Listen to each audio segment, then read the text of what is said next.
আমার মাজত উপস্থিত আছে শ্রী দিব্যতি দাস, এডিও মধুসলমারি, সম্বর্ধনা জনাব মিনতি সরকার।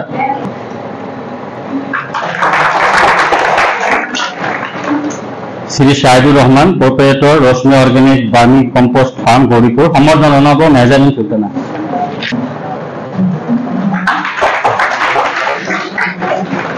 তো আমার প্রথম কার্যসূচী হিসেবে আমার রাতিপুয়া প্লান্টেশন ড্রাইভ আছিল। আমি আমার পিটি কলেজের মারিয়াবাগ যে ক্যাম্পাস আছে, আমি আমার প্রিন্সিপাল স্যার, আমি কেইজনমান টিচার আর আমার কিছুমান ছাত্র ছাত্রী উপস্থিত আছিল। তাতে আমি যাই আমার প্রথম কার্যসূচীর প্রথম কিছু কাম এটা আমি করে আহিছো। ইয়ার পিছতে আমার ওয়েলকাম এড্রেছ থাকিব। মই ওয়েলকাম এড্রেছ কৰিবলৈ আমার প্রিন্সিপাল ডক্টর কল্যাণ দাস স্যারক অনুরোধ জনাইছো। So good morning to all of you. আজি ইয়াতে উপস্থিত থকা দুদিনীয়া ৱৰ্কশ্বপৰ যি আমাৰ মুখ্য অতিথিসকল,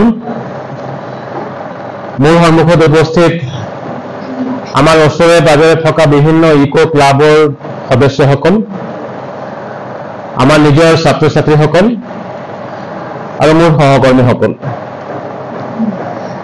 এই দুদিনীয়া ৱৰ্কশ্বপটো স্পন্সৰ কৰিছে Assam science technology and environment council.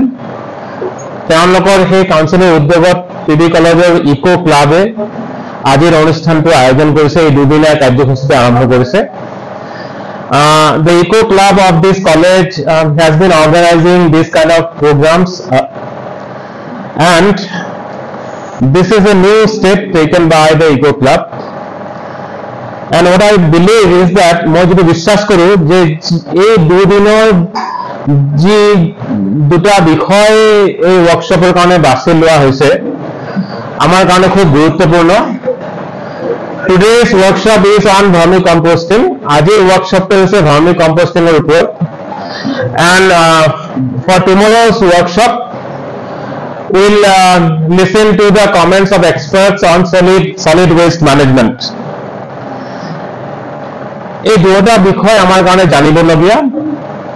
ভাৰ্মিকম্পোষ্টিঙৰ বিষয়ে আমাক আজি উপস্থিত থকা এক্সপাৰ্ট সকলে বিভিন্ন কথা জনাব আৰু লগতে আমি এটা ট্ৰেইনিং সেশন পাম য'ত ভাৰ্মিকম্পোষ্ট প্ৰচেছটোত কি কি কৰিব লাগে সেইবিলাক কথা আমাক জনোৱা হ'ব।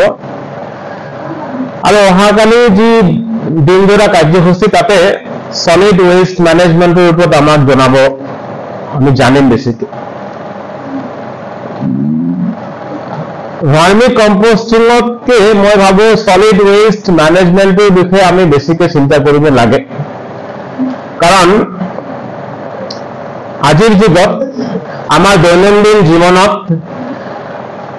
আমি সলিড ওয়েস্ট ম্যানেজমেন্টতকৈ সলিড ওয়েস্টটোত আমি বেশি কন্ট্ৰিবিউট কৰি আছো। চাৰিওফালে আমি সলিড ওয়েস্ট আমি বেছিকে ক্ৰিয়েট কৰি আছো আৰু তাৰ কাৰণে আমাৰ সমাজখনে কি বিভীষিকাৰ সন্মুখীন হ'বলৈ গৈ আছে তাৰ বিষয়ে আমি ভালকে এতিয়া জানিব পৰা নাই। আমি প্ৰত্যেকেই যি আছো পঢ়া শুনা কৰি আছো এটা লক্ষ্যক লৈ পেলাই যে আমি ভালদৰে জীৱনটো কটাব লাগে আৰু আমাৰ নেক্সট জেনাৰেশ্যনৰ কাৰণে আমি ভালকে আমি ঘৰখন সজাই থৈ যাব লাগে। সেইটো আমাৰ লক্ষ্য। জীৱনত আগবাঢ়ি যাওঁ, ভালকে চাকৰি বাকৰি এটা কৰিব লাগে, নেক্সট জেনাৰেশ্যনৰ কাৰণে ভাল বহু টকা পইচা গোটাব লাগে, ভাল ঘৰ বাৰী বনাই পেলাই ল'ৰা ছোৱালীক ভালকে বস্তুটো দি যাব লাগে। তেনেকুৱা এটা উদ্দেশ্য লৈ পেলাই আমি নিজৰ কেৰিয়াৰ গঢ়ো, আমাৰ ফেমিলিৰ ওপৰত আমি ফ'কাছ ৰাখো। কিন্তু সেইখিনি কাম কৰোঁতে আমি বেছিভাগ মানুহে আমি এইটো পাহৰি যাওঁ যে নিজৰ ঘৰখনৰ কথা ভাবো, কিন্তু আমাৰ যিটো বৃহৎ ঘৰ, এই ডাঙৰ ঘৰখন, এই যে পৃথিৱীখন, সেই পৃথিৱীখনৰ কথা আমি পাহৰি যাওঁ। আৰু পৃথিৱীখনৰ চাৰিওফালে সলিড গোটা আৱৰ্জনা চাৰিওফালে আমি ভৰ্তি কৰি গৈ আছো। সলিড ওয়েস্ট ম্যানেজমেন্টেৰ প্ৰসেসটোত আমি আগবঢ়াৰ আগতে কিয়নো আমি এইটো স্টেপ আমি এইটো বস্তু গুৰুত্ব নিদিওঁ যে আমি সলিড ওয়েস্ট ক্ৰিয়েট কৰাটোৱে বন্ধ কৰোঁ। মই প্ৰায় কলেজত কৈ থাকো যে পানীৰ বটল এটা নিজে আনিব লাগে। পানীৰ বটল পৰা চাৰিওফালে কিনি পেলাই চাৰিওফালে দলি মাৰি চাৰিওফালে পেকেটবিলাক পেলাই আৱৰ্জনা সৃষ্টি কৰাটো আমি সবে বন্ধ কৰিব লাগে। আজিৰ দিনটোত আমি সবে প্ৰতিজ্ঞাবদ্ধ হওঁ যে নিজৰ পানীৰ বটলটো একদম নিজে লগত লৈ ঘূৰি ফুৰিব পাৰিম, যাতে আমি ফুৰিব চেষ্টা কৰোঁ, যাতে বাহিৰৰ পৰা বটল এটা লৈ পেলাই ৰাস্তাৰ চাৰিওফালে বেলি মাৰি পেলাই বিভিন্ন প্লাষ্টিক বস্তু ইউজ কৰি পেলাই চাৰিওফালে বেলি মাৰা বস্তুটো আমি যাতে চেঞ্জ কৰি পেলাওঁ, বন্ধ কৰিব লাগে। ৰাস্তা দি খোজকাঢ়ি গওঁতে আমি জানো দেখা পাওঁ যে বস্তুখিনি ইউজ কৰোঁ বেচিকেলি প্লাষ্টিক ৰিলেটেড বস্তুখিনি, আৰু ঘৰৰ বাকীবিলাক যিবিলাক আৱৰ্জনা ওলায় সেইখিনি প্ৰায় মই দেখা পাওঁ যে ওচৰত যিখিনি খালী জেগা আছে বেলেগৰ মাটি তাতেই ফটকে প্লাষ্টিকটো দলিয়াই মাৰি পেলাব পাৰিলে মানুহখিনি বাচি যায়, এনেকুৱা অৱস্থা। আপোনালোকে লক্ষ্য কৰিবা যিসকল চহৰত থাকে, আমি চহৰত থাকোঁ প্ৰায় নটিচ কৰিব আপোনালোকে য'ত এটা খালী প্লট পৰি আছে তাতেই দিনটোত আৱৰ্জনা ভৰ্তি হৈ আছে কৰি আছো আমি। সেই জাবৰাখিনি কেনেকৈ সৃষ্টি কৰা আমি কম কৰোঁ সেইটোত কিন্তু অলপ আমি ফ'কাছ কৰা নাই। তো সলিড ওয়েস্ট মেনেজমেন্টের লগতে আমি কি উপায়ে এই সলিড ওয়েস্ট আমি কম যাতে সৃষ্টি হয় সেই পদক্ষেপ আমি ল'ব পাৰোঁ তাতে আমি ফ'কাছ কৰিব লাগে। আৰু মই সেইকাৰণে ভাবোঁ যে ভাৰ্মি কম্পোষ্টিঙৰ উপৰিও সলিড ওয়েস্ট মেনেজমেন্টেৰ ওপৰত যিহেতু এই ৱৰ্কশ্বপত ফ'কাছ ৰখা হৈছে, এই গোটেইখিনি বস্তু আমি এই দুদিনীয়া কৰ্মশালাত জনাৰ পিছত যেতিয়া ওলাই যাম কিবা এটা আমি জীৱনত পৰিৱৰ্তন লৈ পেলাইহে আমি ওলাই যাম বুলি মই আশা কৰিছোঁ। আৰু এইখিনি কৰি পেলাই আজিৰ এই দুদিনীয়া কৰ্মশালাৰ যি প্ৰাৰম্ভণিক অনুষ্ঠান তাতে সবকে আদৰণি জনাই পেলাই মই সব বক্তব্য মই ইয়াতে সামৰিছোঁ। ধন্যবাদ। ধন্যবাদ প্ৰিন্সিপাল স্যাৰ। আমি আমাৰ দীঘলীয়া কি নকৰোঁ, আমাৰ স্যাৰ সকল আছে, সময় আমাৰ কি হৈ আছে আৰম্ভ কৰিম। মই অলপ আজিৰ স্যাৰেৰ কথাখিনি কৈ দিলে তাৰপিছতো আমি আমাৰ কলেজৰ ইকো ক্লাব সম্পৰ্কে মই 2-4 কথা কওঁ যে আমাৰ ইকো ক্লাব টিভি কলেজৰ যিটো ইকো ক্লাবখন আমি আজিৰ পৰা প্ৰায় 5 বছৰমান আগতে আমাৰ ইয়াত প্ৰতিষ্ঠা লাভ কৰিছে আৰু 5 বছৰৰ পৰাই আমি বিভিন্ন ধৰণৰ কাম কাজ কৰি আছোঁ আমাৰ ইকো ক্লাবৰ থ্ৰুত। আমি ক্লিনিং ড্ৰাইভ, কেম্পাছ ক্লিনিং ড্ৰাইভো কৰিছোঁ, আমি আমাৰ কলেজৰ বাহিৰতো আমি কৰিছোঁ, কিছুদিন আগতে আমি কৰোঁ, তাৰপিছত আমি সেমিনাৰো কৰিছোঁ, আমি মিটিং কৰিছোঁ, আমি ফিল্ড ষ্টাডিও কৰিছোঁ ইকো ক্লাবৰ থ্ৰু আমাৰ ছাত্ৰ ছাত্ৰীসকলক লৈ। এনেকৈ আমি বিভিন্ন ধৰণৰ কামবোৰ কৰি আছোঁ। কিন্তু কামবোৰ তেনেকৈ কৰোঁ, কিন্তু আমাৰ ইমপ্লিমেণ্টেশ্যনটো তেনেকৈ নাই। গতিকে মই ভাবোঁ যে আমাৰ এই দুদিনীয়া ৱৰ্কশ্বপৰ পিছত আমাৰ ছাত্ৰ ছাত্ৰীসকল সহ আমি যাতে যিখিনি কথা ইয়াত আলোচনা হ'ব এইখিনি কথা যাতে আমি ইমপ্লিমেণ্টেশ্যন কৰিব পাৰোঁ। তো ইকো ক্লাবৰ যিটো নেটৱৰ্ক বিশাল নেটৱৰ্ক, এইটো প্ৰায় অসমতে প্ৰায় 8,798 ইকো ক্লাব আছে অসমত। কিন্তু এনেকুৱা ধৰণৰ প্ৰগ্ৰামৰ কৰাৰ কাৰণে সবেই সুবিধা নাপায়, কিছুমান অনুষ্ঠানহে পায়, তাৰ ভিতৰত আমাৰ এখন কলেজখন পাইছে। গতিকে আমি আজিৰ এই মিটিঙৰ থ্ৰুত আমি আমাৰ ইমপ্লিমেণ্টেশ্যন যি এজেঞ্চি আছে আমি ধন্যবাদ জনাইছোঁ আমাৰ মহাবিদ্যালয়খনক এনেকুৱা এটা সুবিধা দিয়াৰ কাৰণে। গতিকে মই আৰু দীঘলীয়ালৈ নাযাওঁ। গতিকে আমি যিখিনি এই দুদিনীয়া ৱৰ্কশ্বপত আমি যিখিনি কথা ইয়াত পাম এইখিনি কথা যাতে আমি আমাৰ জীৱনত প্ৰয়োগ কৰিব পাৰোঁ আৰু আমাৰ এই পৰিৱেশখন কেনেকৈ পৰিৱেশখন ভালকৈ ৰাখিব পাৰিলে আমাৰ উপকাৰ হ'ব, বাকী জীৱ জন্তুৰ উপকাৰ হ'ব, এইখিনি যাতে আমি আমাৰ মনত ৰাখি আমি চলা ফিৰা কৰিব পাৰোঁ, আমাৰ জীৱনত যাতে আমি এইবোৰ কথা লক্ষ্য ৰাখোঁ। তো এইখিনিকে কৈ মই আজিৰ যিটো অনুষ্ঠান এই অনুষ্ঠানটো চলাবলৈ মই আমাৰ প্ৰিন্সিপাল ছাৰক অনুৰোধ জনাইছোঁ। Good morning. মই মোৰ প্ৰেজেণ্টেশ্যনটো বায়'লজিত দিম, মাজে মাজে কিছুমান ইংলিছো থাকিব, অসমীয়াও থাকিব, ঠিক আছে। কিবা অসুবিধা পালে আপোনালোকে প্ৰশ্ন কৰিব পাৰে। প্ৰথমতে মই ভাৰ্মি কম্পোষ্টিঙৰ পৰা ষ্টাৰ্ট কৰোঁ। ভাৰ্মি কম্পোষ্ট আপোনালোকে চবে গম পাইছে, অসমীয়াত কেঁচু সাৰ কয়। কেঁচুক আমি আৱৰ্জনাবিলাক দিওঁ, কেঁচু আৱৰ্জনাবিলাক খাই যোনবিলাক মৌল ওলায়, মল উলিয়াই দিয়ে, এই মলটোকে ভাৰ্মি কম্পোষ্ট বুলি কোৱা হয়। আজিৰ দিনত কৃষিত যিমান প্ৰযুক্তি আছে, প্ৰযুক্তিৰ ভিতৰত কৃষকৰ মাজত খুব পপুলাৰ হোৱা প্ৰযুক্তি হ'ল ভাৰ্মি কম্পোষ্ট।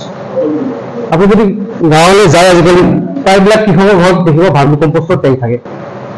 কাৰণ আমি যোনটো প্ৰডাক্ট পাওঁ ভাৰ্মি কম্পোষ্ট, যোনটো পচন সাৰ পাওঁ, তাৰ গুণগত মানটো বহুত উন্নত। আপোনালোকে যেতিয়া নিজৰ ঘৰত যেতিয়া প্ৰয়োগ কৰিব, ধৰক এটা জলকীয়া পুলি বা বিলাহী পুলিৰ এক খুঁটি যদি আপুনি ভাৰ্মি কম্পোষ্ট সাৰ প্ৰয়োগ কৰে, আপুনি নিজৰ চকুতে ফলটো দেখা পাব।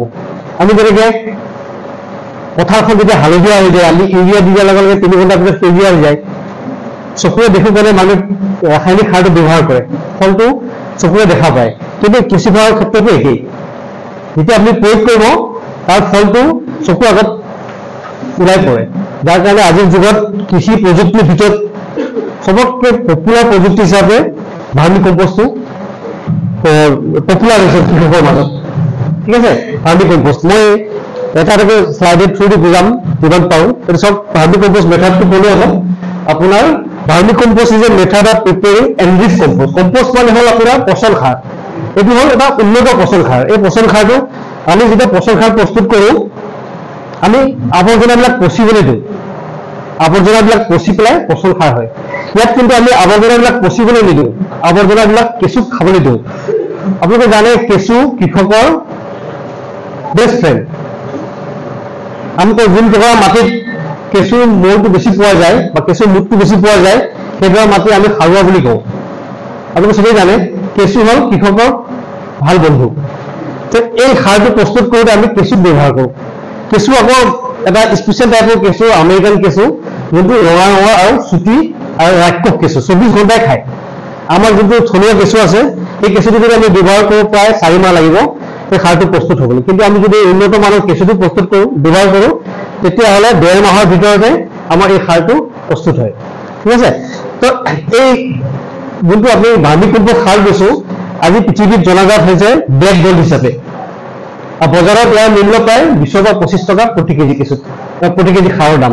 আৰু কেঁচুৰ দাম প্ৰায় 1500 টকা কেজি। ঠিক আছে, তো আমি কি কি ব্যৱহাৰ কৰিব পাৰিম? কেঁচু সাৰ তৈয়াৰী বা ভাৰ্মি কম্পোষ্ট সাৰ তৈয়াৰীত আমি কি কি ব্যৱহাৰ কৰিব? চাওক, জীৱ জন্তুৰ গোবৰ, পেচাব, তাৰপিছত আমাৰ ৰন্ধা ঘৰৰ যোনবোৰ আৱৰ্জনা ওলায় সেইটো ব্যৱহাৰ কৰিব পাৰে। তাৰপিছত আমাৰ খেতি পথাৰত যোনবোৰ আৱৰ্জনা ওলায়, বা আমাৰ ফৰেষ্ট লিটাৰ, যোনটো আমি আশে পাশে গছ দেখিছোঁ, গছৰ যোনবোৰ পাত পৰে, আমি কি কৰোঁ, গাঁৱলীয়া অঞ্চলত গধূলা সময়ত যোনবোৰ ঝাৰু মাৰি গোটাই আমি জ্বলাই দিওঁ। এই তিনিবিধ বস্তু আপুনি বিশেষকৈ কৃষকৰ বাবে বা যোনবিলাক মানুহ অলপ গাঁৱলীয়া অৱস্থাত থাকে, এই 4বিধ বস্তু তেওঁলোকে কেঁচু সাৰ প্ৰস্তুত কৰাত ব্যৱহাৰ কৰিব পাৰে। 1 নম্বৰটো হ'ল জীৱ জন্তুৰ গোবৰ আৰু পেচাব। দ্বিতীয়তে হ'ল আপোনাৰ ৰন্ধা ঘৰৰ আৱৰ্জনা। 3 নম্বৰত হ'ল আপোনাৰ পথাৰৰ যোনটো আৱৰ্জনা, আমি ধান কাটি লৈ আহোঁ, নৰাবোৰ থাকি যায়, সেই নৰাবোৰ কাটি আমি দিব পাৰোঁ। 3 নম্বৰ হ'ল ফৰেষ্ট লিটাৰ, গছৰ পাত বন। ঠিক আছে, এই 4বিধ বস্তু জেনেৰেলি ব্যৱহাৰ কৰা হয়। আৰু যোনটো আমি কেঁচু ব্যৱহাৰ কৰোঁ, সেই কেঁচুটোৰ নাম হ'ল ৰেড আৰ্থৱাৰ্ম, ইংলিছত কয় আইচেলিয়া ফটিডা।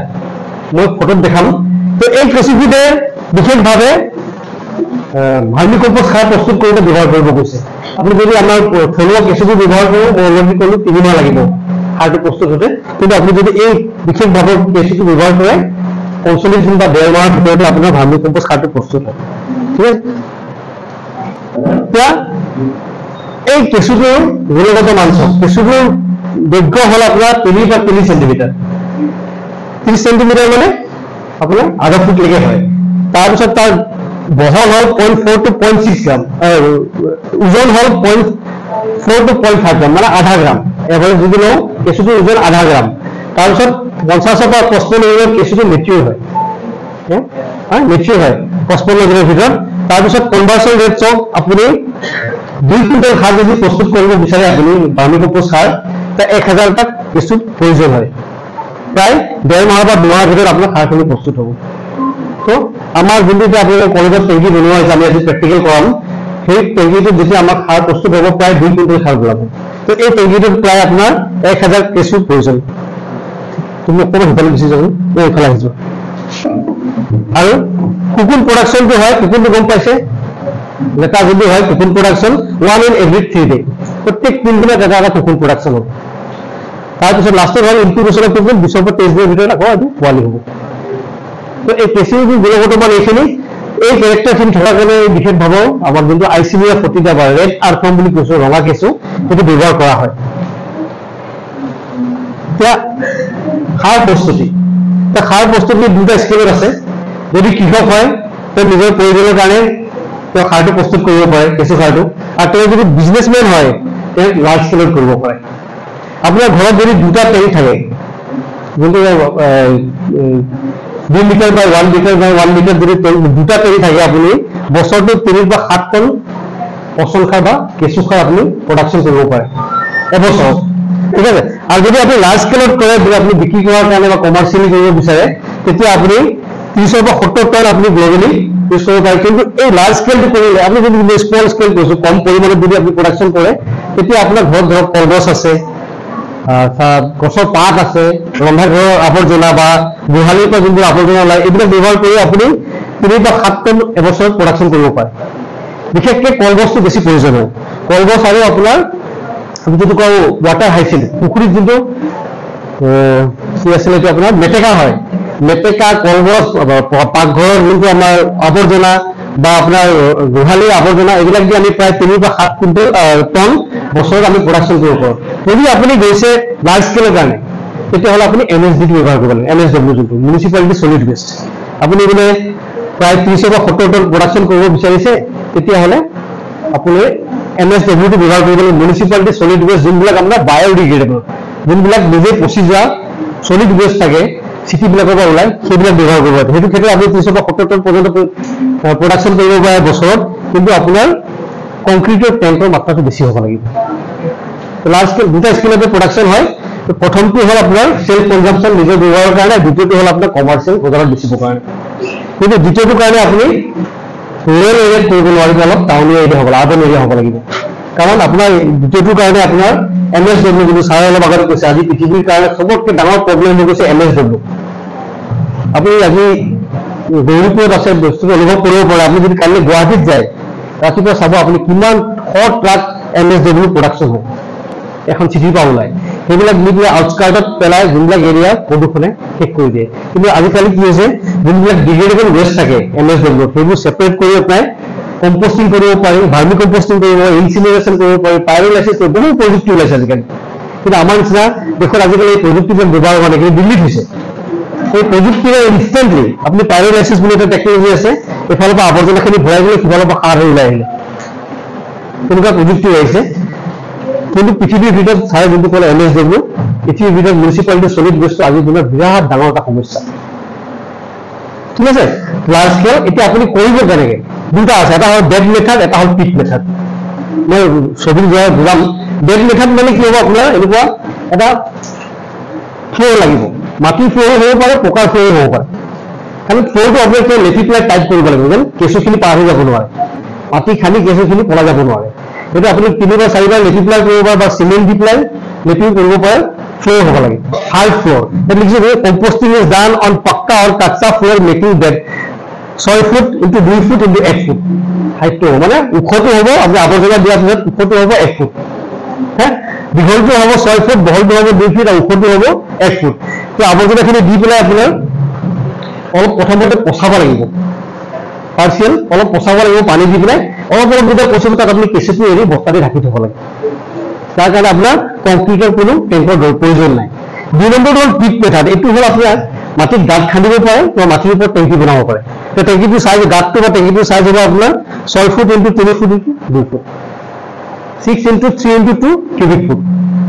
এইটো আপুনি গাঁত কৰি পেলাই গাঁতটো চাৰিওফালে চিমেণ্টেৰে লেপিব লাগিব, নহ'বা আলুটোৰ মাটিৰে লেপি পেলাই টান কৰিব লাগিব, যাতে আপোনাৰ কেঁচুটো পলাই যাব নোৱাৰে। বা মাটিৰ ওপৰতো আপুনি পাক্কা টেংক বা আজিকালি পলিথিন বেড পোৱা যায়, সেইটো কিনি পেলাই কৰিব পাৰে, ঠিক আছে। এতিয়া মই ছবিৰ দ্বাৰা বুজাব বিচাৰিছোঁ, এইটো হ'ল আপোনাৰ দুটা মেথড। এইটো হ'ল বেড মেথড, এইটো হ'ল পিট মেথড, ঠিক আছে। বেড মেথডত কি কৰিব, আপুনি আৱৰ্জনাবিলাক 1 ফুটলৈকে ওখ কৰিব। দীঘলটো 6 ফুট কৰিছিলোঁ, বহলটো 2 ফুট, ওখটো কৰিব লাগিব 1 ফুট। ইয়াত আপুনি আৱৰ্জনাখিনি প্ৰথমতে অলপ পচাব লাগিব, 10% 20% আৱৰ্জনাখিনি যেতিয়া পচিব, পচাৰ পিছত আপুনি তাত কেঁচুটো এৰিব লাগিব। কেঁচুটো এৰি এই বস্তুটো প্ৰত্যেক দিনা আপুনি এবাৰ এবাৰ পানী দিব লাগিব, জাজৰি দি পেলাই পানী দিব লাগিব, ৰ'জ কেণ্ডি দি পেলাই আকৌ ঢাকি থ'ব লাগিব বস্তাৰে। ঢাকি থ'লে কি হ'ব, আপোনাৰ পানীখিনি শুকাই নিদিয়ে। 2 নম্বৰতে চৰাই-চিৰিকটি আহি আপোনাৰ কেঁচুবোৰ খাই নিদিয়ে। আৰু আপুনি যদি এনেকৈ নেকেট ৰাখে, ঢাকি নথয়, এই টেংকিটো যদি আপুনি ঢাকি নথয়, চৰাই-চিৰিকটি আহি আপোনাৰ কেঁচুবোৰ চব খাই পেলাব, ঠিক আছে। তো এইটো হ'ল বেড মেথড, এইটো হ'ল পিট মেথড।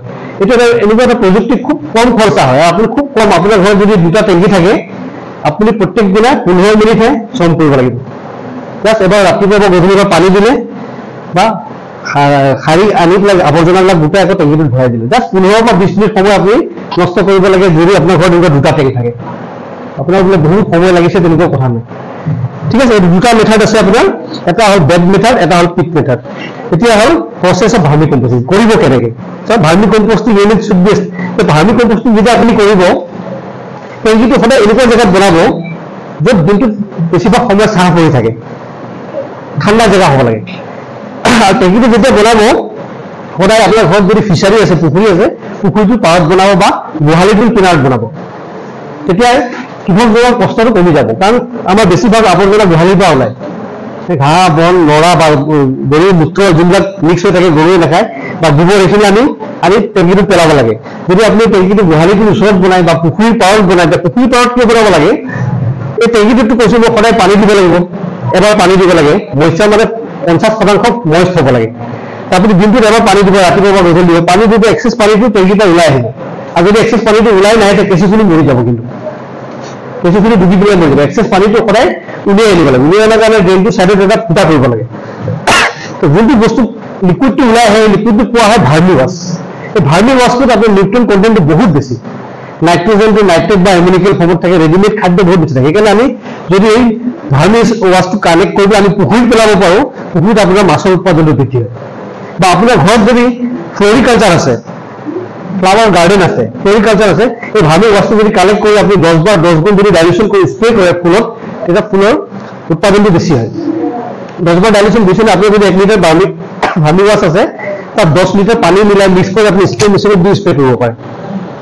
যোনবিলাক শাক পাচলি আমি পাত হিচাপে খাওঁ বা যোনবিলাক ফুল আমি বজাৰত বিক্ৰী কৰোঁ বা আপুনি সৌন্দৰ্য বঢ়াবৰ কাৰণে ফুল খেতি কৰিছে, সেইবিলাকত আমি ভাৰ্মি ৱাছটো স্প্ৰে কৰিব পাৰোঁ। মাৰ্কেটত ভাৰ্মি ৱাছটো বিক্ৰী হয় লিটাৰ হিচাপত। আমি একেটা বস্তুৰ পৰা দুটা প্ৰডাক্ট পাম। এটা কথা মই ৰাখোঁ, আপুনি ঘৰত যেতিয়া এই প্ৰজেক্টটো ষ্টাৰ্ট কৰিব বা এই প্ৰচেছটো ভাৰ্মি কম্পোষ্ট ষ্টাৰ্ট কৰিব, সদায় এনেকুৱা এটা জেগা চাব যে ছাঁ পোৱা জেগা হ'ব লাগে, পুখুৰীৰ পাৰত বা গোহালিৰ পাৰত হ'ব লাগে। সেইকাৰণে মই লিখিছোঁ যে কুল, মইষ্ট এণ্ড শ্বেডি চাইড। ঠিক আছে, তাৰপিছতে কৈছে কি আপোনাৰ যোনবিলাক আৱৰ্জনা গোটাই প্ৰত্যেক দিনা, ধৰক কলগছ এজোপা আছিলে বা নাৰিকলৰ পাত দুটা কাটিলে, আৱৰ্জনাবিলাক আনি অলপ সৰু চাইজত কাটিব লাগে। 2-3 চেণ্টিমিটাৰ 5 চেণ্টিমিটাৰ চাইজত কাটিব লাগে। ধৰক আপুনি কলগছজোপা আনি ডাইৰেক্ট গোটেই আপুনি টেংকিটোত ভৰাই দিব নোৱাৰে। ইয়াক কাটি কাটি সৰু সৰু পিচ কৰিব লাগিব, 5 চেণ্টিমিটাৰ পিচ। সৰু কৰিলে কি হয়, ছাৰ্ফেচ এৰিয়াটো বাঢ়ে। গম পাইছেনে ছাৰ্ফেচ এৰিয়া কি কৈছোঁ মই? আপুনি যদি ৰেষ্টুৰেণ্টত যায়, আপুনি চাব এই বিল, ফ্ৰেঞ্চ বিল যে কাটো, আমি ঘৰত এনেকৈ চিধা চিধাকৈ কাটি পেলাই ভাজোঁ। ৰেষ্টুৰেণ্টত চাব এনেকৈ বেকাকৈ কাটে, দেখিছে নহয়? চব্জিবিলাক বেকা টেকাকৈ কাটিলে কি হয়, আপোনাৰ ছাৰ্ফেচ এৰিয়াটো বাঢ়ে। ছাৰ্ফেচ এৰিয়া বাঢ়িলে কি হয়, মছলা নিমখ লগা জেগাবোৰ বাঢ়ে, তেতিয়া বস্তুটো টেষ্টি হয়।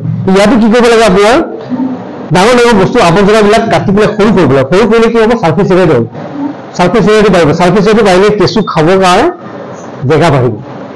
গম পাইছে না? এতিয়া গছৰ ডাল এটাটো, ডালৰ বাহিৰৰ চামৰাটো টান থাকিব, কেঁচুৱে খাব নোৱাৰিব। আপুনি যেতিয়া কাটি দিব বেকাকৈ, ছাৰ্ফেচটো কেঁচুৰ লগত কণ্টেক্ট হ'ব, কেঁচু সোনকালে খাব পাৰে। সেইকাৰণে কৈছে কি শুকান বস্তুবিলাক প্ৰথমতে সৰু সৰুকৈ কাটিব লাগে, কাটি অলপ 10-15 দিনৰ কাৰণে পচিব দিব লাগে। একেবাৰে ফ্ৰেছ টেংকিত দিলে কি হ'ব, কেঁচুৱে ধৰক আপুনি শুকান পাত দি দিছে টেংকিটোত আৰু কেঁচুৱে দি দিছে, কেঁচুৱে কিন্তু শুকান পাতটো খাব নোৱাৰে, পাতটো অলপ পচিব লাগিব। সেইকাৰণে কৈছে পাৰ্চিয়েল ডিকম্পজিশ্যন 10 to 15 days। সেই 3 বা 5 দিন পচাই, 15 বা 20 দিন পচাই তাৰপিছতে আৱৰ্জনাটো দিব গৈছে। আজি আপোনালোকক প্ৰেক্টিকেল কৰাত দেখাম, তাত দুবিধ পাত আছে। এবিধ পাত আজি গোটাইছে, এবিধ পাত আগৰ পৰা গোটাই থোৱা আছে।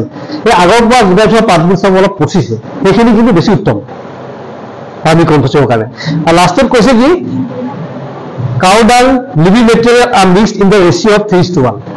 আপোনাৰ ঘৰত যদি প্ৰচুৰ পৰিমাণে গোবৰ আছে, গৰুৰ পেচাব আছে, তেতিয়াহ'লে আৱৰ্জনাখিনি লগত মিক্স কৰি দিব পাৰে, 3:1 ৰেচিঅ'ত মিক্স কৰি দিব পাৰে। তেতিয়া কি হ'ব, কেঁচুৱে ৰেডিমেড খাদ্যটো গোবৰটো পাই যাব, কেঁচুৰ গ্ৰথটো বাঢ়িব আৰু তেতিয়া ঠিক 45 দিন বা 1.5 মাহৰ ভিতৰত আপোনাৰ সাৰটো প্ৰস্তুত হ'ব। গোবৰ থাকে যদি বা গৰুৰ পেচাব থাকে, তেতিয়া 3:1 ৰেচিঅ'ত মিলাব গৈছে। তেতিয়া নেক্সট হ'ল আপুনি আৰু আপোনাৰ কাম, টেংকিটো হ'ল, আৱৰ্জনা গোটালে, আপুনি কেঁচু গোটালে, তাৰপিছত আপুনি লেয়াৰ ৱাইজ বস্তুবোৰ টেংকিত দি যাওক। চব প্ৰথমতে কৈছে 20 চেণ্টিমিটাৰ, এই যে আপুনি কাটি পেলাই অলপ পচালে আৱৰ্জনাবিলাক টেংকিটোৰ তলত আধা ফুট মান দিলে, আধা ফুট দি আধা ইঞ্চি আপুনি কেঁচা গোবৰ দি দিব পাৰে। লেয়াৰ হিচাপত যদি কৰে মিক্স নকৰি পেলাই প্ৰথমতে আপুনি 15 বা 20 সেন্টিমিটাৰ আপুনি আৱৰ্জনা টেংকিটোৰ তলত দিলে কিন্তু আৱৰ্জনা অলপ পচিছিলে তাৰপিছত আপুনি তাৰ ওপৰত আধা ইঞ্চি কেঁচা গোবৰ দি দিয়ক এই কেঁচা গোবৰৰ ওপৰত আকৌ আৱৰ্জনা দিয়ক তাৰ ওপৰত আকৌ আধা ইঞ্চি গোবৰ দিয়ক এনেকৈ দি টেংকিটো ভৰাই দিয়ক টেংকিটো ভৰাৰ পিছত তাৰ ওপৰত আপুনি 1000 কেঁচু এৰি দিয়ক কেঁচুটো কিন্তু সদায় ওপৰত এৰিব তলত নেৰিব ই খাই তললৈ গৈ থাকিব ঠিক আছে এই প্ৰচিডিউৰটো মই ৱৰ্ড বাই ৱৰ্ড নকওঁ আৰু আপুনি এৰি দিব প্ৰায় 30 দিনমান যোৱাৰ পিছত এবাৰ কোৰেৰে আৱৰ্জনাখিনি উল্টাই দিব লাগিব আৰু যেতিয়া গৈ আৱৰ্জনাখিনি এৰিব টেংকিটো আধা হৈ গ'লে প্ৰায় 40-45 দিনত দেখিব আপুনি টেংকিটো ভৰাই পেলাই দিছিলে 40-45 দিনৰ ভিতৰত দেখিব টেংকিটো আধা হৈ গ'ল আপুনি হাতটো ভৰাই চাব ভিতৰত গৰম ভাৱ হ'ব তাৰমানে বুজিব আপোনাৰ আৱৰ্জনাখিনি গোটেই কেঁচুৱে খাই শেষ কৰিলে তাৰমানে আপোনাৰ সাৰ প্ৰস্তুত হৈ গ'ল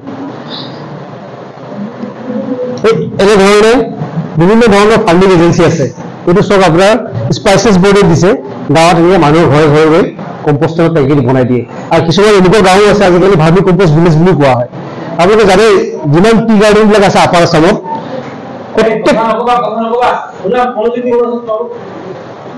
প্ৰত্যেকখন চাহ বাগানত আজিকালি এটা অৰ্গেনিক প্লট বনোৱা হৈছে এক্সপৰ্টৰ কাৰণে আপোনালোকে জানে আমাৰ চাহৰ গুণগত মানটো কমি আহিছে বহুত দেশে আজিকালি নিকিনা হৈছে অসমৰ চাহ তো কি কৈছে প্ৰায় যিমান কোম্পানীৰ গাৰ্ডেনবিলাক আছে চাহ বাগানবোৰ আছে চবতে এটা আপোনাৰ অৰ্গেনিক ডিভিজন বনোৱা হৈছে ধৰক কোনোবা এখন বাগানত 22টা ডিভিজন আছে বাগানৰ ডিভিজন থাকে বেলেগ তাৰে এটা ডিভিজন তেওঁলোকে অৰ্গেনিক কৰিছে তো আপোনালোকে যদি কাজিৰঙাৰ মাজেদি কেতিয়াবা যায় বাছেৰে তাত দেখিব আপোনালোকে বহুত অৰ্গেনিক আছে তাৰ মাজত দেখিব চাহৰ লগত আপোনাৰ দালচেনি কৰিছে চাহৰ লগত আপোনাৰ জিৰা কৰিছে চাহৰ লগত আপোনাৰ কি কয় গোলমৰিচ কৰিছে অৰ্গেনিক সেইবিলাক তো তাত কি হৈছে তাত এই ভাৰ্মি কম্পোষ্টৰ ৰিকুৱাৰমেণ্টটো বহুত বাঢ়ি গৈছে গম পাইছিলে ভাৰ্মি কম্পোষ্টৰ ৰিকুৱাৰমেণ্টটো বহুত বাঢ়ি গৈছে এই বাগানৰ আশে পাশে থকা গাঁওবিলাকত আমাৰ অসম কৃষি বিশ্ববিদ্যালয় বা কৃষি বিজ্ঞান কেন্দ্ৰ বিশ্ববিদ্যালয় কৃষি বিজ্ঞান কেন্দ্ৰ আছে তেওঁলোকে সেই আশে পাশৰ গাঁওবিলাক ভাৰ্মি কম্পোষ্ট ভিলেজ বনাইছে এনেকৈ আমি ইনপুট দিছোঁ তেওঁলোকক টেংক বনাই দিছোঁ কেঁচু দিছোঁ আৱৰ্জনাবিলাক তেওঁলোকে নিজে দিছে দি তেওঁলোকে টন হিচাপে কেঁচু সাৰ প্ৰস্তুত কৰিছে আৰু গাৰ্ডেনবিলাকত বিক্ৰী কৰিছে কিন্তু গাৰ্ডেনবিলাকত বিক্ৰী কৰাৰ সময়ত তেওঁলোকে কেমিকেল টেষ্টটো কৰে কিবা ৰাসায়নিক দ্ৰব্য আমি ব্যৱহাৰ কৰিছোঁ নাই সেইটো টেষ্ট কৰি লয় কাৰণ যোনখিনি প্ৰডাক্ট তেওঁলোকে অৰ্গেনিক ডিভিজন বনাইছে বাগানবিলাকত সেই তাৰ উৎপাদনটো প্ৰায় ইউৰোপীয়ান দেশত এক্সপৰ্ট কৰে তাৰ কাৰণে কোৱালিটি কণ্ট্ৰলটো চাই তেওঁলোকে তো এনেকৈ আমি আপাৰ আছামত প্ৰায় ওদালগুৰি এৰিয়াটো বহুত তেনেকুৱা ভাৰ্মি কম্পোষ্ট ভিলেজ প্ৰস্তুত কৰি দিছোঁ কৃষকৰ ভাল ইনকাম হৈছে আজি আহোঁতে মই তেখেতক সুধিছোঁ তেওঁ চেল কৰিছে ক'ৰবাত চাপ্লাই অৰ্ডাৰ পাইছে নে এইটো সুধিছোঁ তো ওচৰত যদি তেনেকুৱা অৰ্গেনিক ডিভিজন থাকে বাগানৰ তাৰ চাপ্লাই অৰ্ডাৰটো পাব প্ৰায় তেওঁলোকে বাগানে 10 বা 12 টকা কেজিত তেওঁলোকে কিনে কিন্তু আপুনি এই প্ৰডাকশ্যন কৰোঁতে কিন্তু আপোনাৰ 1 কেজি ভাৰ্মি কম্পোষ্ট যেতিয়া প্ৰডাকশ্যন কৰে আপোনাৰ 2 টকাও খৰচ নাই কিন্তু সব বস্তু ফ্ৰী বস্তু কেঁচুটোৰ বাহিৰে সব বস্তুৱে ফ্ৰী হয় ঠিক আছে শুনি ভাল পাওঁ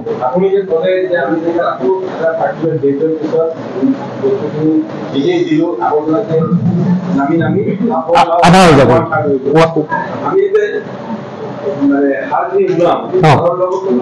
সেইটো মই আছে সেইটো কৰিম পিছত শ্লাইডত আছে ভাল কথা সুধিছে আছে শ্লাইডত এইটো হ'ল আপোনাৰ কেঁচুটো আৰু এইটো হ'ল আৱৰ্জনা ৰেড লিভছ এণ্ড কাউডাং এই আপোনাৰ যিবোৰ আৱৰ্জনা আছে আৱৰ্জনাৰ লগত কেঁচা গোবৰটো মিক্স কৰিব গৈছে 3:1 ৰেচিঅ'ত আৰু এইটো হ'ল কেঁচুটো এই কেঁচুটোৰ নাম হ'ল আইচিলিয়া ফটিডা ইংলিছতকৈ ৰেড আৰ্থৱৰ্মছ তো এই বিশেষ ধৰণৰ কেঁচুটো কিয় ব্যৱহাৰ কৰা আছে মানে এই কেঁচুটো হ'ল ৰাক্ষস কেঁচু ই 24 ঘণ্টাই খায় গম পাইছে না যাৰ কাৰণে আমাৰ প্ৰডাকশ্যন টাইমটো কমি আহে 1.5 মাহৰ ভিতৰত আমাৰ প্ৰডাকশ্যনটো হৈ যায় ঠিক আছে মই প্ৰচেছত দেখাওঁ এতিয়া হ'ল এইটো বস্তু চব এই কৃষকজনে দেখিছেনে প্ৰথমতে পানী দিছে এইটো হ'ল বেড মেথড সেইটো আহিল আছে মোৰ শ্লাইডত আছে দেখাম এতিয়া আপুনি চাওক এজন কৃষকে বেড মেথডটো কৰিছে ঠিক আছে তেওঁ পানী দিছে তাত কেঁচু এৰি পানী দিছে পানী দিয়াৰ পিছত বস্তাৰে ঢাকি দিছে কিন্তু বস্তাৰ ওপৰত তেওঁ পানী দিয়া নাই বুজিছে নে প্ৰথমতে পানী দিছে পানী দি পেলাই আকৌ বস্তাৰে ঢাকি দিছে তো বস্তাটো ঢকা কাৰণ হ'ল কিয় চৰাই চিৰিকটি আহি গ'ল কেঁচুটো খাই নিদিয়ে এট দ্য চেম টাইম তাপমাত্ৰাটো অলপ বৃদ্ধি কৰিব কিন্তু বস্তাৰ ওপৰত পানী দিয়ে কাৰণ বস্তাৰ ওপৰত যদি পানী দিয়ে কেঁচুৱে বস্তাটো খাই পেলাব গম পাইছেনে? এইটো বায়'ডিগ্ৰেডেবল বস্তা, জোঁটৰ পৰা বনায়, পাতৰ পৰা বনোৱা বস্তা। এই বস্তাটোৰ ওপৰত যদি পানী দি দিয়ে আপুনি কৃষকজনে, কি হ'ব? কেঁচুৱে বস্তাটো খাই পেলাব। সৰু সৰু কিছুমান প্ৰযুক্তি আছে, এই মানি চলিব লাগিব। আৰু টেংকিটো সদায় ঢাকি থব পাৰে লাগে। আপুনি ঢালিৰে ঢাকক, বস্তাৰে ঢাকক, যিয়ে ঢাকক, কিন্তু চৰাই চিৰিকটিৰ পৰা বচাই ৰাখিব লাগে। আপুনি যদি কৈছিলে মই পেলাই আহিম, তো যেতিয়া আপোনাৰ ফাইনেল হৈ যাব, ফাইনেল হোৱাৰ পিছত চালিব লাগে। তাক 10%, 5%, 10% কিছুমান বস্তু নপচে। ধৰক আপুনি নাৰিকলৰ পাত দিছিলে, নাৰিকলৰ পাত দিওঁতে নাৰিকলৰ পাতটো পচিবৰ কাৰণে সময় বেছি লাগে, 1.5 মাহত নহয়। যাৰ কাৰণে আপুনি যদি মাৰ্কেটত বেচাৰ কাৰণে উৎপাদন কৰিছে, তেতিয়াহ'লে আপুনি চালিব লাগিব। চালাৰ পিছত আপোনাৰ ফাইনেল প্ৰডাক্টটো এনেকুৱা হ'ব, চাহপাতৰ নিচিনা। কিন্তু ইয়াৰ এটা এডভান্টেজ হ'ল কি, ইয়াৰ দুৰ্গন্ধ নাই। আপুনি ঘৰত বেডৰুমতো বনাব পাৰে, কিচেনতো বনাব পাৰে। আমি যেনেকৈ পচন সাৰ বনাওঁ, ঘৰৰ পৰা সদায় দূৰত দিওঁ, গোহালিৰ কিনাৰত দিওঁ, কাৰণ তাৰ পৰা দুৰ্গন্ধ আহে, বেয়া গোন্ধ ওলায়। সেইকাৰণে ঘৰৰ ওচৰত প্ৰস্তুতকৰণ হয়। এতিয়া ইয়াৰ ভাৰ্মি কম্পোষ্টৰ ক্ষেত্ৰত কি হয়, বস্তুটো আমি পচোৱা নাই, বস্তুটো কেঁচুক খুৱাইছোঁ, খোৱাৰ পিছত মলটোহে ওলাইছে তাৰ, ইয়াৰ দুৰ্গন্ধ নাই। আপুনি এনেকৈ লৈ গুলি চাই যদি বেয়া গোন্ধ নাই। সেইকাৰণে আজিকালি কি হয়, চিটিত আপোনাৰ কিচেনতে বনায়, কিচেনতে আপোনাৰ এই যে আপোনাৰ থাৰ্মোকলৰ মাছৰ বাকচ থাকে, তেনেকুৱা বাকচ এটা থৈ দিয়ে কিচেনতে। আমি ভাত খাওঁতে মাছৰ কাঁইট থাকি গ'ল তাত পেলাই, মাংস খোৱাৰ পিছত হাড্ডি থাকি গ'ল তাতে পেলাই, আলুৰ বাকলি, লাওৰ বাকলি, ভাত কিছুমান থাকি গ'ল খোৱাৰ পিছত ভাতখিনি তাতে পেলাই, তাতে কেঁচু এৰি দিয়ে। কিন্তু যেতিয়া ভৰ্তি হয় কেঁচু এৰি দিয়ে, নি পেলাই যেতিয়া পচা হৈ যায়, এইটো চাদত দি পেলাই তাত দি পেলাই সেইটো খেতি কৰে। আজিকালি চিটি লাইফত এইটো একদম খুব কমন টেকনলজি। ৰন্ধা ঘৰতে আপোনাৰ নকৰো নাই, আৱৰ্জনা নেপেলাই, এই আপোনাৰ থাৰ্মোকলৰ বাকচেৰে ৰাখি দিয়ে। আমাৰ যিকোনো যোনবিলাক ডিগ্ৰেডেবল প্ৰডাক্ট, যিকোনো চব ব্যৱহাৰ কৰিব পাৰে। আপোনাৰ ঘৰত যে চুটি কাপোৰ আছে, চুটি কাপোৰ ব্যৱহাৰ কৰিব পাৰে, কাগজ আছে, নিউজ পেপাৰ ব্যৱহাৰ কৰিব পাৰে, বস্তা আছে, বস্তা ব্যৱহাৰ কৰিব পাৰে। খালি ডিগ্ৰেডেবল হ'ব লাগিব। প্লাষ্টিক, চিচা, লোহা, সেইবিলাকৰ বাহিৰে যিমান ডিগ্ৰেডেবল প্ৰডাক্ট আছে চব আপুনি ব্যৱহাৰ কৰক। কোনো বস্তু আপুনি জ্বলাব নালাগে, পেলাব নালাগে, ঠিক আছে? আৰু চিটিত কি হয়, মানে চিটিত স্পেচ নাই, কিচেনতে কৰে বা ক'ৰবাত ড্ৰয়িং ৰুমতে বাকচেৰে ৰাখি দিলে। আৰু যেতিয়া ভৰ্তি হৈ যায়, কেঁচুৱে পচাই দিয়ে, এইটো চাদত দি পেলাই তাতে খেতি কৰে। এতিয়া এইটো হ'ল ফাইনেল প্ৰডাক্ট। ইয়াৰ এডভান্টেজটো মেইন হ'ল কি, আপুনি যদি পচন সাৰৰ লগত তুলনা কৰে, ইয়াৰ দুৰ্গন্ধ নাই, বেয়া গোন্ধ নাই, কাৰণ এইটোৱে কেঁচুৱে খাই যিটো উলিয়াই দিয়ে, সেইটোৱে কেঁচু সাৰ, ঠিক আছে? তো এনেকুৱা আমি কিছুমান প্ৰজেক্ট কৰিছোঁ ইউনিভাৰ্চিটিৰ আণ্ডাৰত, বহুত আছে, ফাণ্ডিং এজেঞ্চি বহুত আছে, এগ্ৰিকালচাৰ ডিপাৰ্টমেণ্ট আছে, এইটো স্পাইচেছ বোৰ্ড আছে, ৰাবাৰ বোৰ্ড আছে, তেনেকুৱা চেণ্ট্ৰেল এজেঞ্চি বহুত আছে। আপোনালোকে কলেজতো যদি কৰিব বিচাৰে, আপোনালোকে এপ্ৰ'চ কৰিলে হ'ল, ডিপাৰ্টমেণ্ট এগ্ৰিকালচাৰ ডিপাৰ্টমেণ্টত এপ্ৰ'চ কৰিলে হ'ল, তেনেকুৱা স্কিম আছে, ফাণ্ড থাকে।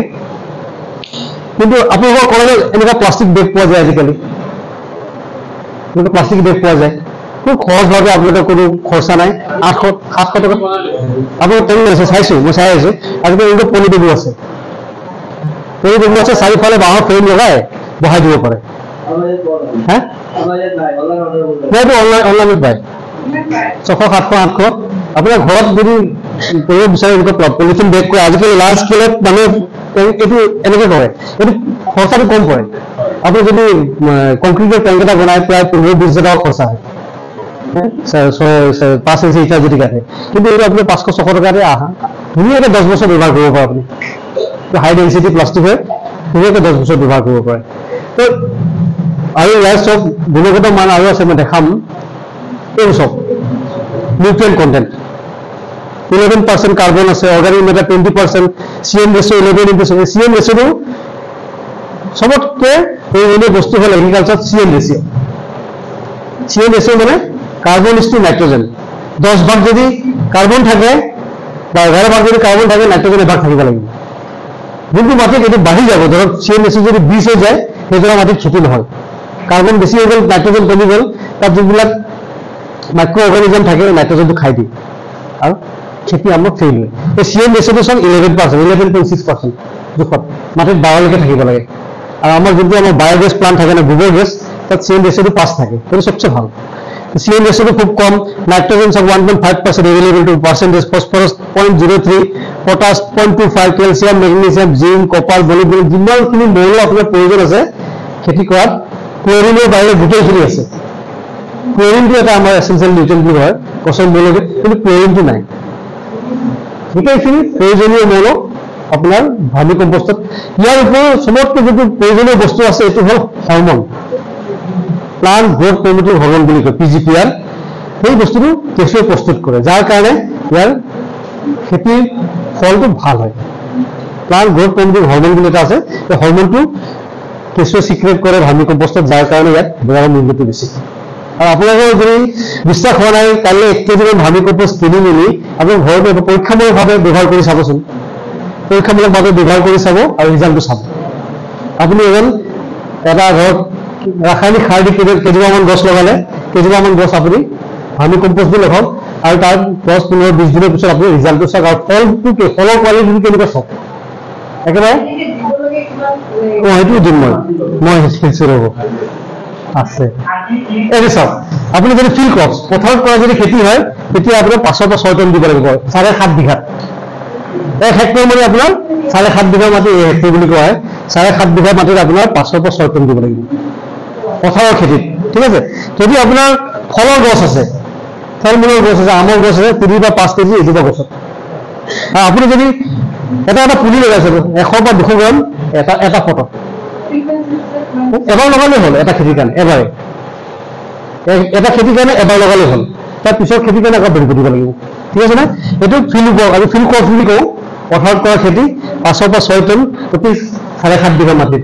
তাৰপিছত আপোনাৰ ফল মূল গছত আম গছ তাতে 3 বা 5 কেজি এজোপা গছত প্ৰয়োগ কৰা নিয়মটো আকৌ বেলেগ দিয়ে। ফলৰ গছত আপোনাৰ গছটো চাৰিওফালে মানে গছৰ পাত যিমান দূৰলৈকে গৈছে সিমান দূৰলৈকে গাঁত এটা খান্দিব লাগে, হা গম পাইছে নহয়।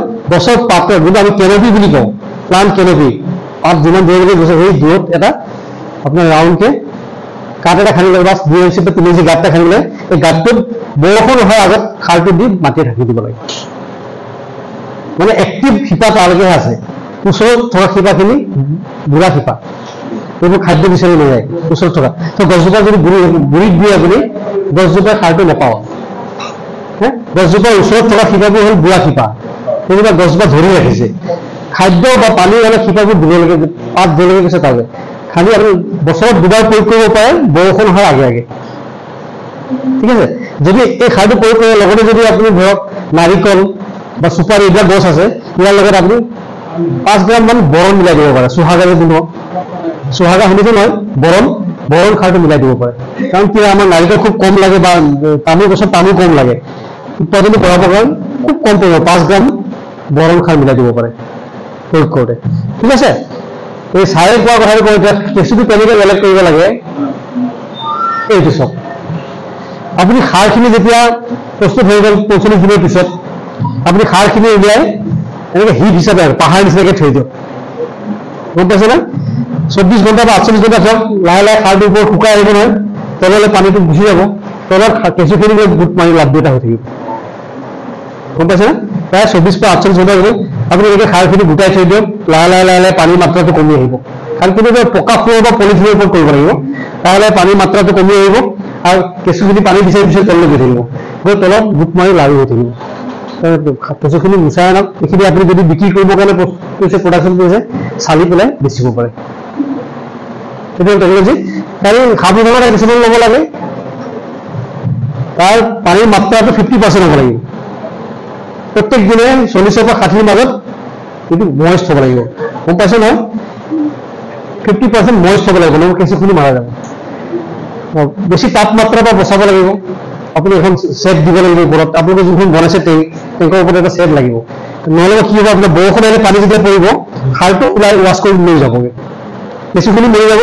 আৰু তাত যিমানখিনি নিউট্ৰিয়েণ্ট আছিলে আপোনাৰ মৌৰ আছিলে যোনখিনি, মৌৰখিনি পানীয়ে এই যে ফুটা এটা কৰা হৈছে পানী ওলাবৰ কাৰণে সেইখিনি ৱাছ আউট হৈ যাব, খালি জাবৰখিনিয়ে থাকি যাব, অকল কাৰ্বনখিনি থাকি যাব, খাদ্যখিনি ওলাই গুচি যাব। 1 নম্বৰ কথা চাহত কৰিব লাগিব। যদি পাৰে পুখুৰীৰ পৰা আপুনি খেতিয়ক হিচাপে যদি আপুনি প্ৰডাকশ্যন কৰিব বিচাৰিছে টেংকিটো সদায় পুখুৰীৰ পাৰত বনাব, বা পুখুৰী নাথাকিলে গোহালিৰ কিনাৰত বনাব। পুখুৰীৰ পাৰত বনালে ড্ৰেইন বনাই পেলাই বস্তুটো পুখুৰীত কানেক্ট কৰি দিব, যেন যোনটো এক্সেছ পানী তাৰ পৰা ওলাই যায় পানীটো মাছৰ কাৰণে খাদ্য হিচাপে ব্যৱহাৰ কৰিব পাৰোঁ। কাৰণ আমি কৈছিলোঁ যে পানীটোত নাইট্ৰজেনটো নাইট্ৰেট আৰু এমোনিয়া হিচাপত থাকে, এমোনিয়াম আৰু নাইট্ৰেট হিচাপত থাকে যোনটো মাছৰ খাদ্য। তাৰোপৰি ফচফৰাছটো H2PO4 HPO4 হিচাপত থাকে, সেইটো মাছৰ খাদ্য। তো পুখুৰী থাকিলে পুখুৰী কিনাৰত বনাব, পুখুৰী নাই গোহালিৰ কিনাৰত বনাব। গোহালিৰ কিনাৰত বনালে কি হ'ব আপোনাৰ কষ্টটো কমিব, সদায় ৰাতিপুৱা গৰুখিনি উলিওৱাৰ পিছত গোহালিত আমি চফা কৰোঁ, চফা কৰি আৱৰ্জনাখিনি ডাইৰেক্ট টেংকিত দি দিব পাৰে। সেইটো ক্ষেত্ৰত আপোনাৰ পচাব নালাগে, একদম ফ্ৰেছ আৱৰ্জনা দি তাত কেঁচি উৰি দিলে হ'ল। ঠিক আছে, এইখিনি মোৰ প্ৰেজেণ্টেশ্যন। আপোনালোকৰ যদি কিবা নুবুজা বস্তু আছে বা কম্পোষ্ট আৰু ভাৰ্মি কম্পোষ্টৰ মাজত ডিফাৰেঞ্চ কি, ভাৰ্মি কম্পোষ্টটো কৃষকৰ মাজত ইমান পপুলাৰ কিয় হৈছে, প্ৰায় আপুনি গাঁৱত গ'লে এজন দুজন 5জন 10জন কৃষক পাবই তাৰ ঘৰত কেঁচু সাৰৰ প্লান্ট আছে। সেইকাৰণে আপোনাৰ 10% লাগে, আপোনাৰ গোবৰটো 10% লাগে। এতিয়া ধৰক আপোনালোকে যোনটো আমাৰ যোনটো ককা দেউতাহঁতে গোবৰ প্ৰযুক্তি আছিলে পচন সাৰ, তাততো 100% আমি গোবৰ দিছিলোঁ, হয় নে? গোহালিৰ কিনাৰত এটা গাঁত খান্দো, গোহালিৰ পৰা যিমান আৱৰ্জনা ওলাই তাত পেলা যোনদিনা ভৰ্তি হৈ যায় সেইটো মাটিৰে লেপি পেলাওঁ। সেইটো আচলতে পচন সাৰ। কাৰণ মাটিৰে কিয় লেপো, তাপমাত্ৰাটো বঢ়াব লাগিব আৰু তাত দুৰ্গন্ধ মানুহ নাপায়।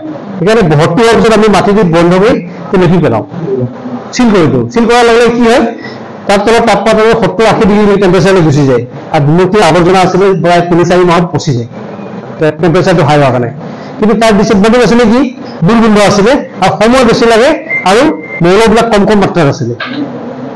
সেইটো ওপৰতে কৰিবৰ কাৰণে আপোনালোকে নাজানে নাইট চল যদি কওঁ আমি, আপোনালোকৰ চেপ্টিক টেংক যোনবিলাক চফা কৰে চিটিত, সেইবিলাক চব কম্পোষ্টে বনায়। আজিকালি দেখিব আপোনাৰ টেংকাৰ ঘূৰি থাকে, আপুনি ফোন কৰিলে যে আপোনাৰ চেপ্টিক টেংক ফুল হ'লে গৈ এইটো চাক কৰি লৈ আনি লগে লগে মেচিনত ভৰাই এইটো আকৌ কম্পোষ্ট বনাই দিয়ে। এই ভাৰ্মি কম্পোষ্টটো ব্যৱহাৰ কৰিব পাৰে, কিন্তু তাৰ প্ৰব্লেমটো হ'ল দুৰ্গন্ধ আছে কাৰণে মানুহে ব্যৱহাৰ নকৰে। আপুনি যদি প্ৰথমে সেইটোৰ পৰা ল'ব পাৰে, আপুনি প্ৰথম যদি ষ্টাৰ্ট কৰিছে বেছি গ'লে 10-15-20টা মান লওক, আপোনাৰ 1-2 মাহৰ ভিতৰত আপোনাৰ 1000 হৈ যাব। মোক প্ৰথম শ্লাইডটো দেখাইছিলো নহয়, খুব ফাষ্ট হেৰিত আছে। আপোনালোকে পৰীক্ষামূলকভাৱে মই যদি কৈছো এই মাছত থাৰ্মোকলৰ বাকচ থাকে নহয়, ধৰক আপুনি ষ্টাৰ্ট কৰি চাওক আৰু প্ৰয়োগ কৰি চাওক, একদম চকুত আপোনাৰ ফল দেখা দিব। শুনিলে না? হয়, আপুনি হয় গোন্ধ পাইছে জানো? গোন্ধ পোৱা নাই নহয়, গোন্ধ নাই। আৰু আপোনাৰ একশ্যনটো বিৰাট ধুনীয়া, চাহপাতৰ দৰে হয়, খুব ভাল। ইয়াৰ মানে যোনটো ৰিজাল্ট আজিলৈকে পোৱা গৈছে খুব ভাল। কাৰণ ইয়াৰ নিউট্ৰিয়েন্টৰ ওপৰত মই যদি ক'লো হৰমন আছে, গ্ৰথ হৰমন, যোনটো গছৰ গ্ৰথটো বৃদ্ধি কৰে, ফলৰ উৎপাদনটো বৃদ্ধি কৰে। থুলমূলকৈ এইখিনি ভাৰ্মি কম্পোষ্টটো বৰ এটা হাইটেক টেকনলজি নহয়, সহজ, কিন্তু কিছুমান সৰু সৰু বস্তু আপুনি মানি চলিব লাগিব। যেনেকৈ মই এটা শ্লাইডত দেখাইছিলোঁ, আপোনাক দেখিছে ঢাৰিয়ে ঢাকি থৈছে, এই চব ঢাকি থৈছে, দেখিছে টেংকিবোৰ পানী দিয়াৰ পিছত ঢাকি দিছে। আপুনি ভাবে কি ঠাণ্ডাৰ দিনত কি হ'ব, কেঁচুৰ উৎপাদনটো বৃদ্ধি হৈ যাব, কমি যাব ঠাণ্ডাৰ দিনত। ঠিক আছে, ঠাণ্ডাৰ দিনত কমি যাব যদি আপুনি এনেকৈ ঢাকি থাকে, তাপমাত্ৰাটো বৃদ্ধি থাকিব। আৰু 2 নম্বৰ কথা হ'ল, আপুনি ঢাকি ৰাখিলে কি হ'ব, ভিতৰত অন্ধকাৰ থাকিব, কেঁচু চাব পোহৰ কৰিলে তলত গুচি যায়, গম পাইছে নহয়?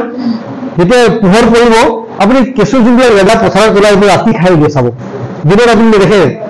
এতিয়া যদি ঢাকি ৰাখে ভিতৰত অন্ধকাৰ থাকিব, অন্ধকাৰ থাকিলে কেঁচুতে 24 ঘণ্টাই খাই থাকিব। আপুনি যদি খুলি দিয়ে তো পোহৰ পৰিৱৰ্তন কেঁচু তললৈ গুচি যাব। সৰু সৰু কিছুমান কাৰণ আছে, সেই মানি চলিলে আপোনাৰ সহজ প্ৰযুক্তি চবেই ঘৰত এইটো কৰিব পাৰে, কোনো হাইটেক মানে কোনো প্ৰযুক্তি নাই।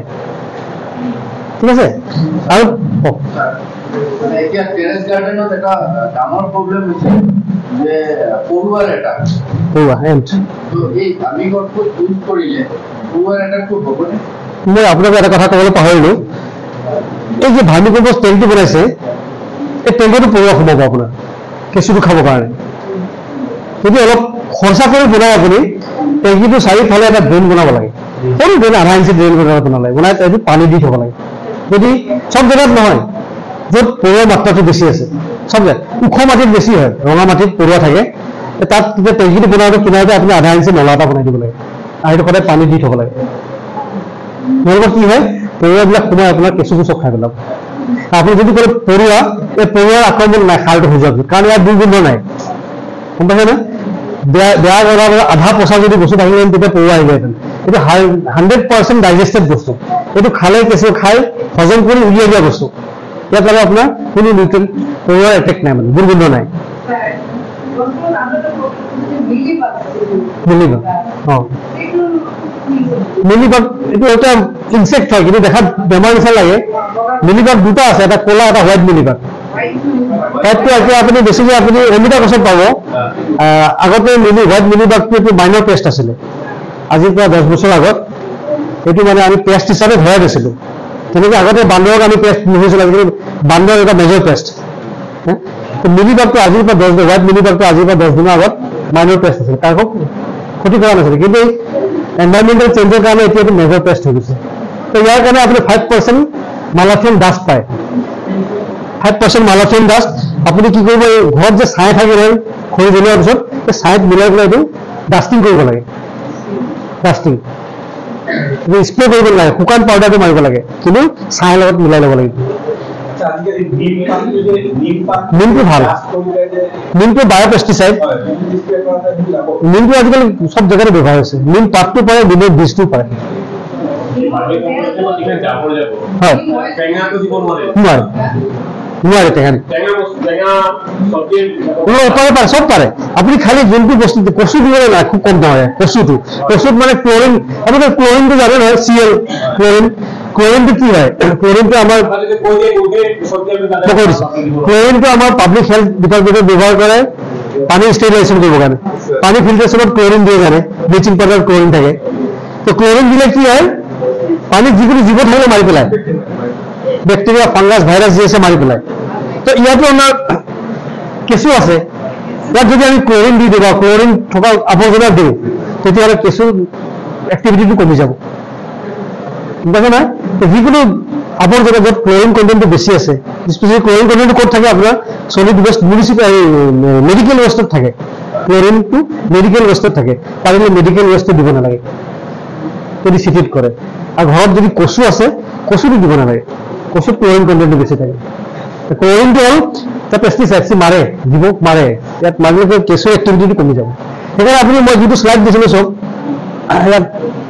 ইয়াত চব ক্লৰিন নাই, দেখিছেনে? ক্লৰিন কণ্টেণ্টটো 0 হয়। ঠিক আছে, কি আছে আপোনাৰ চব nitrogen, phosphorus, potash, calcium, magnesium, zinc, copper, manganese, iron. ক্লৰিনটো নাই কিন্তু, কাৰণ ক্লৰিনটো হ'ল পেষ্টিচাইড। ঠিক আছে ন? আৰু কিবা সুধিব? কওক। কওক।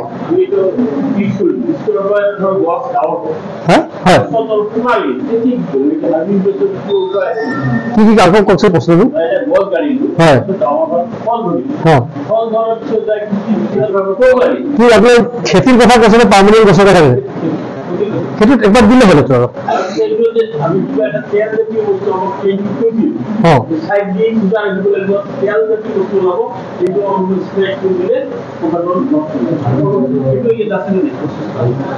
ভাৰ্মি বস্তুৰ কথা কৈছে। ভাৰ্মি বস্তু যিটো আপোনাৰ টেংকিৰ পৰা যিটো পানী ওলায়, সেইটো আপুনি টেংকিত আপোনাৰ কালেক্ট কৰিব পাৰে। ঠিক আছে না?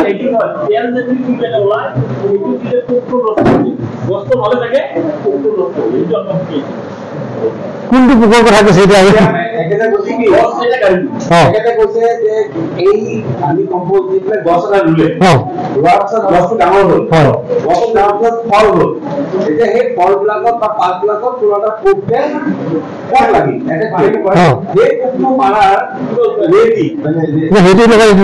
খাদ্যহে দিছো গছৰ, সেইটোতো আপোনাৰ পেষ্ট মেনেজমেণ্টত আহিব, গম পাইছে না? সেইটো বেলেগ আহিব।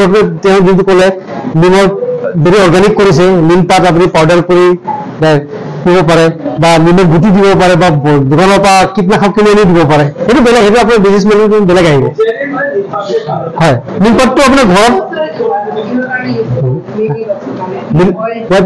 মিলি বস্তু আপোনাৰ মেইনলি শুকান। আপোনাৰ যদি 5% মালাথিন ডাষ্টটো নিকিনে নহয়, ঘৰত ছাই যোনটো ওলায় জুই জ্বলাওঁতে, ছাইটো আপুনি ডাইৰেক্ট ইউজ কৰিব পাৰে। কেমিকেল দোকানত পায়। হালধিটো মেডিচিন হিচাপে কাম কৰে।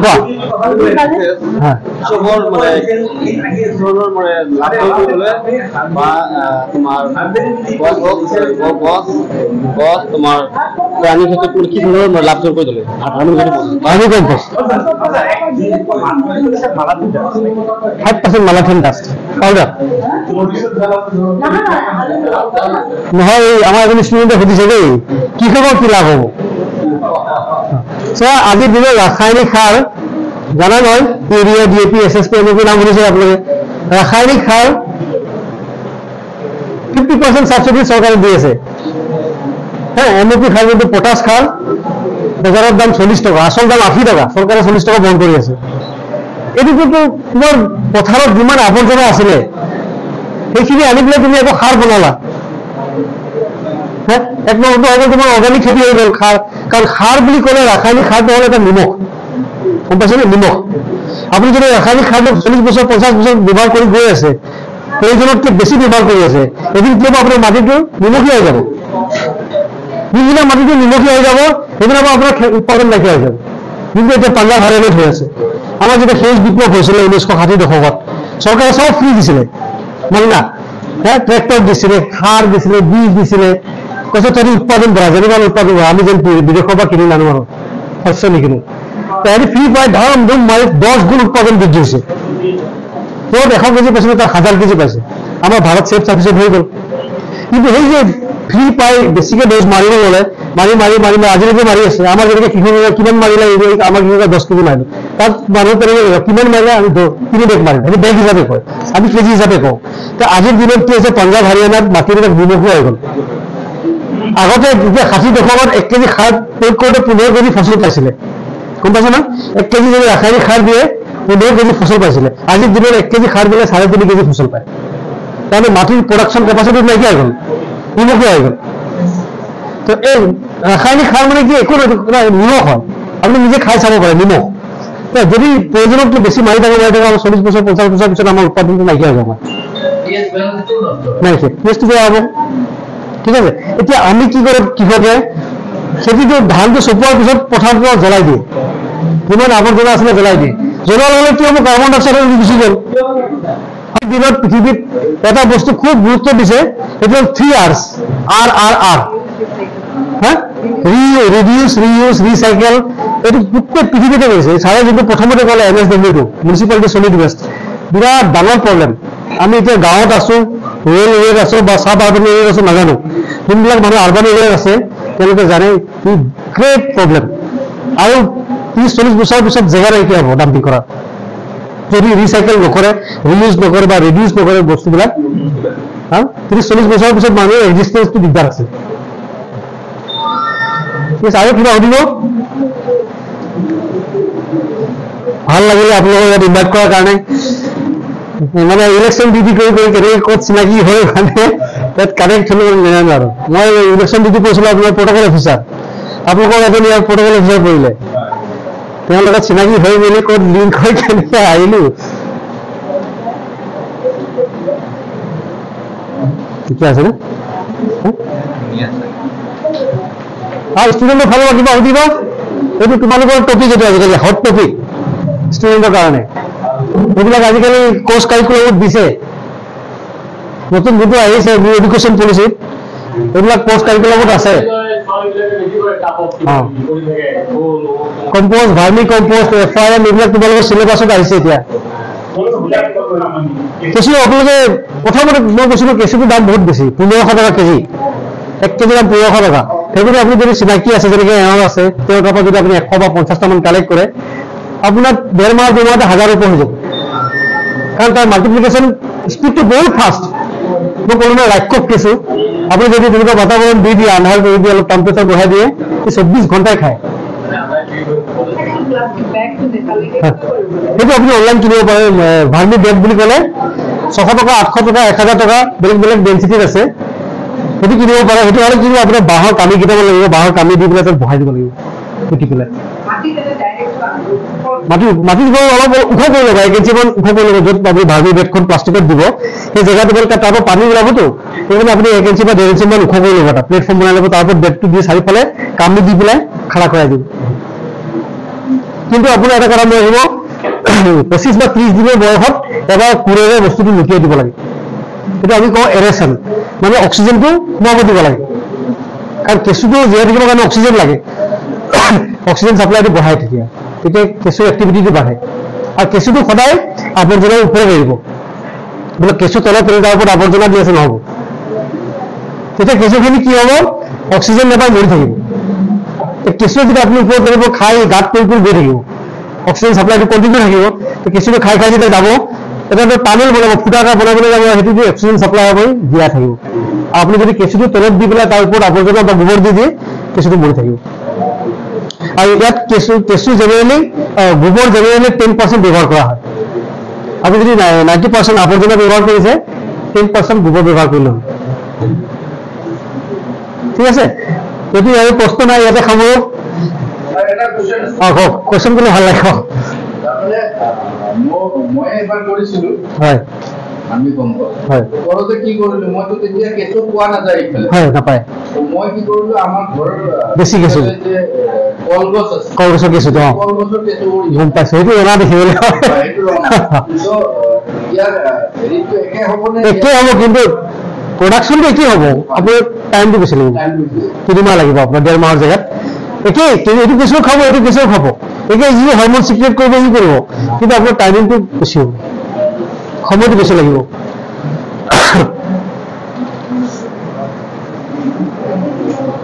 মেটেকা কওঁ আমি, কিবা বেলেগ কয়, কচুৰি ফেনা কয়। এই বস্তুটো যদি ব্যৱহাৰ কৰে তেতিয়া আপোনাৰ ফচফৰাছৰ মাত্ৰাটো বাঢ়িব, গম পাইছে না? মানে আপোনাৰ উদ্ভিদৰ 3বিধ মৌল প্ৰয়োজন, একদম হ'ল নাইট্ৰজেন, ফচফৰাছ, পটাছ। যিকোনো উদ্ভিদৰ সঠিক পৰিমাণৰ উৎপাদন দিবলৈ হ'লে 3টা মেইন মৌল হ'ল নাইট্ৰজেন, ফচফৰাছ, পটাছ।